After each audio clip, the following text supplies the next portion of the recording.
Sejam todos muito bem-vindos a mais uma aula de história. Na aula de hoje, nós vamos falar sobre o capítulo 10 e o capítulo 11 da História 1 para o primeiro ano, beleza? Então, a galera do primeiro ano aí, nós vamos fazer um resumão do explicando o capítulo 10 e o capítulo 11, beleza? Então, no primeiro momento, nós temos que ter em mente que, depois da chegada dos portugueses em 1500, com Pedro Álvares Cabral, nós passamos um período de 1500 a 1530, conhecido como período pré-colonial. Por quê? Porque durante esse período, Portugal estava dando mais ênfase à exploração do comércio com o Oriente. E por eles não terem achado ouro nem prata em abundância, ou achado isso no primeiro momento, assim como os espanhóis acharam na América Espanhola, os portugueses deram mais ênfase à ida para o Oriente. Nesse período, no Brasil, ficou conhecido como as expedições exploratórias, que eram expedições de exploração do pau-brasil e de outros produtos tropicais. O pau-brasil se tornou uma grande fonte de renda nesse período, enquanto também explorava o Oriente. Ao longo do litoral brasileiro foram criadas várias feitorias, onde eles retiravam o pau-brasil, na verdade quem retirava o pau-brasil eram os indígenas, e através do escambo eles comercializavam o pau-brasil com os indígenas. Esse período foi um período de muitas trocas, foi um período intenso nas trocas entre indígenas e portugueses. No início da colonização, houve uma grande dificuldade na vigilância aí de todo o território, e o Brasil estava sofrendo por ameaças também de invasões de outros países, como, por exemplo, a França e a Inglaterra. Houve uma necessidade de explorar mais o território e também tomar conta desse território, guardar esse território. Em 1530, os portugueses resolveram enviar para o Brasil Martim Afonso de Souza. A expedição era formada por 5 navios e uma tripulação de aproximadamente 500 homens. Uma missão aí de proteger e fundar vilas, fortificações que pudessem também tomar conta e também conhecer mais a fundo as riquezas que existiam aqui. Martim Afonso de Souza, ele capturou vários navios na costa brasileira. E em 1532 ele fundou a Vila de São Vicente, o primeiro povoado na América Portuguesa. Iniciou o cultivo da cana-de-açúcar. A primeira forma de colonização que foi feita para o Brasil foi o que nós chamamos de capitanias hereditárias, para iniciar esse processo de colonização em 1534. O Brasil foi dividido em lotes chamados de capitanias, e eram estreitas faixas de terras, né, que iam de leste a oeste, né, cortavam as terras brasileiras de forma horizontal, aonde essas capitanias eram estreitas faixas de terras dadas a donatários, que eram os donos dessas capitanias. Seriam os donos, né? Eles tinham como missão exercer a justiça, ter também o controle militar, doar lotes, fundar vilas, escravizar e vender índios, e entre outras atividades econômicas que eles podiam fazer também, tá? Além disso, essa era uma forma dos portugueses poderem ter aí o controle desse território, só que o principal objetivo era que o governo português não colocasse dinheiro, porque o governo português não tinha condições financeiras para isso. E aí, o que aconteceu? Eles tentaram terceirizar esse serviço, mas se revelou aí um grande fracasso essas capitanias hereditárias, onde alguns donatários nem chegaram a tomar posse dessas terras, outros acabaram abandonando, além também dos donatários não possuírem recursos suficientes para tomar conta de todo esse território. Apenas as capitanias de Pernambuco e São Vicente que tiveram sucesso e êxito, principalmente por causa do cultivo da cana-de-açúcar. Uma outra questão que é muito importante do porquê a cana-de-açúcar deu certo é porque nos primeiros 30 anos da colonização foi utilizado aí o trabalho indígena na exploração do pau-brasil.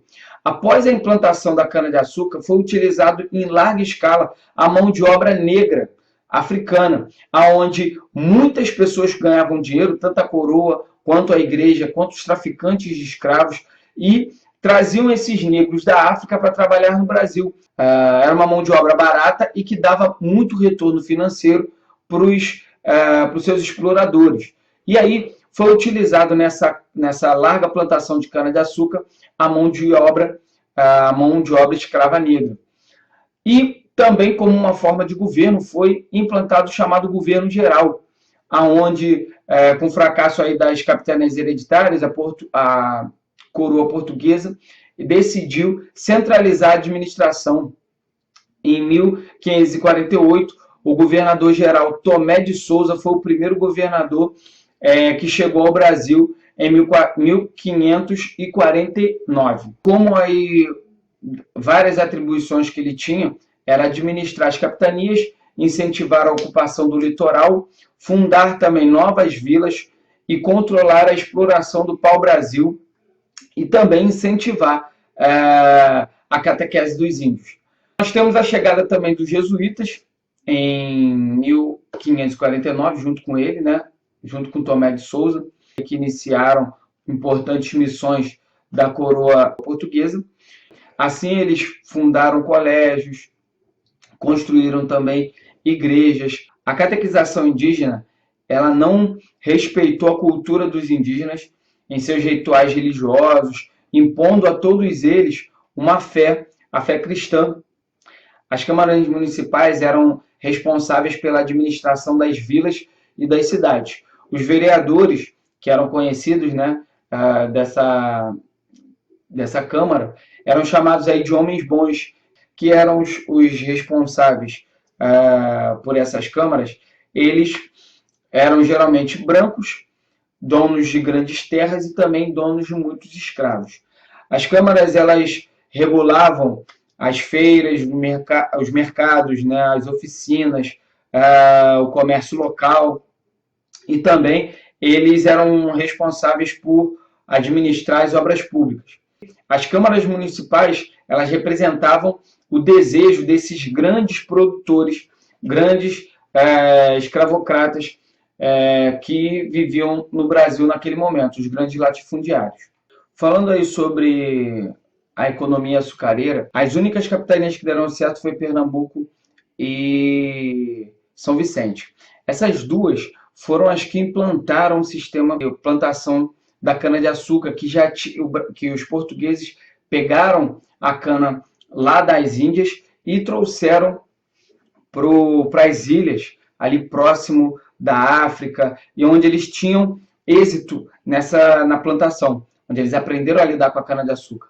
E aí os portugueses fizeram acordos comerciais com os holandeses, que financiavam esses engenhos, porque os portugueses não tinham muito dinheiro para investir nessa tecnologia e no refino desse açúcar. A principal atividade econômica da colônia no primeiro momento foi o pau-brasil, e depois, no segundo ciclo, que nós chamamos de ciclo, não, o segundo ciclo do pau-brasil, o segundo ciclo econômico foi o açúcar.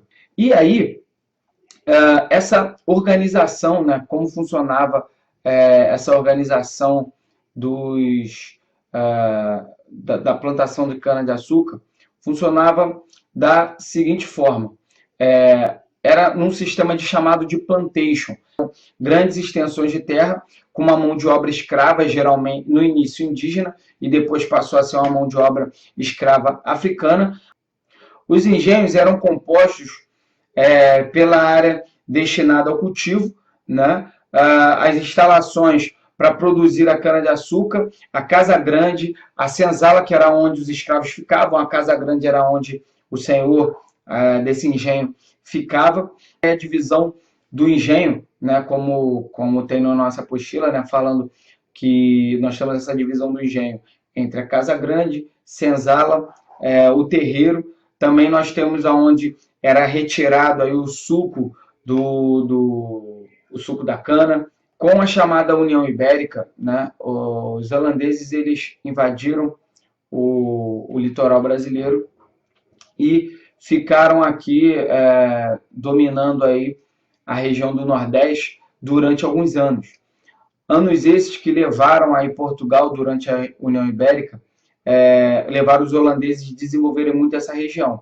Após eles serem expulsos da região do Nordeste, né, Maurício de Nassau, que trouxe grandes avanços para a região do Nordeste, os holandeses foram expulsos do Nordeste brasileiro e se instalaram nas Antilhas, em algumas ilhas que os espanhóis deixaram vagas ali, e nessas ilhas os holandeses começaram a plantar também açúcar, plantar também a cana, da onde eles retiravam essa cana e eles passaram a vender essa cana para a Europa e um preço muito mais barato do que o açúcar brasileiro, fazendo com que os preços do açúcar caíssem. Isso gerou o que nós chamamos da crise do açúcar, onde o açúcar brasileiro ele caiu, o preço do açúcar caiu muito e o Brasil entrou em crise, tendo aí esse período de crise chamado de crise do açúcar, tá? Onde o açúcar brasileiro entrou em declínio. Beleza? Então, até a próxima aula, galera. Eu espero ter colaborado com vocês. E qualquer dúvida, deixem aí nos comentários. Valeu? Um grande abraço, galera. Tchau.